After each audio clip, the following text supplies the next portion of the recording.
On se retrouve donc pour cette revue de presse de l'économie.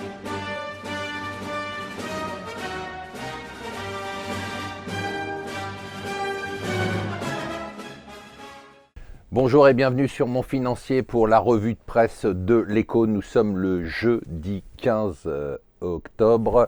Alors, on suit les marchés. Les marchés ce matin, la nouveauté, c'est la baisse du dollar. Hier, on a vu les membres de la Fed, de la Banque centrale américaine, s'écharper en public pour dire, certains disent ah ben non il faut une hausse des taux, d'autres disent bah non il faut pas de hausse des taux, et puis ils sont tous mis d'accord dans un rapport pour dire bah de toute façon ce qui est pénible c'est la hausse du dollar parce que ça plombe la croissance américaine. Du coup le dollar baisse un peu contre toutes les monnaies et l'euro revient vers les 1,15. Qui l'eût cru quand on annonçait la parité entre l'euro et le dollar il y a quelques mois. Alors le Financial Times publie une enquête passionnante sur les revenus de Daesh et explique comment Daesh arrive à générer un revenu malgré 10 600 frappes aériennes. Une coalition de 60 pays arrive encore à générer 500 millions de dollars de revenus de la production pétrolière, bien évidemment, avec la complicité de beaucoup de pays, dont la Turquie. C'est passionnant à lire, absolument.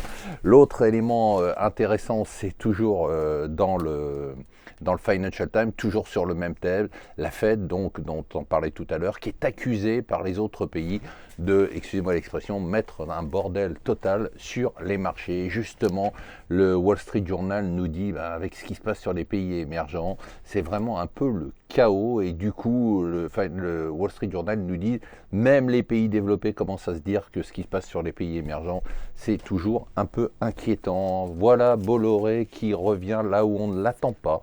Alors, il a décidé de faire entrer Vivendi dans la galaxie des frères Guillemot. Les frères Guillemot, c'est cette famille bretonne qui a Ubisoft et Gameloft. Et bien voilà que Bolloré fait rentrer Vivendi sans être invité dans le capital de ces deux boîtes. Il a pris plus de 6%, mais on sait ce qu'il va faire. Il va monter jusqu'à 20%.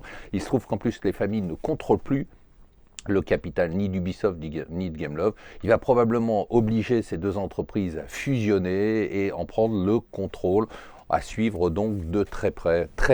Très énervant toujours cette histoire d'Air France. Je sais que je vous en parle depuis des mois et que je commence à être fatigant, mais je trouve que c'est vraiment le symbole du mal français. D'un côté ces syndicats qui ne représentent personne et qui bloquent tout, de l'autre côté ces énarques qui crèvent de trouille avant de prendre une décision.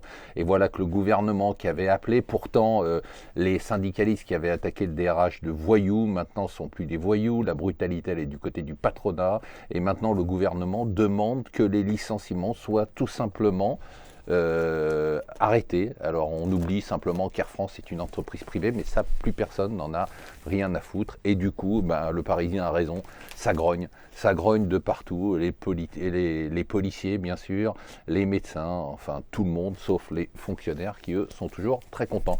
Voilà, restez avec nous sur Mon Financier.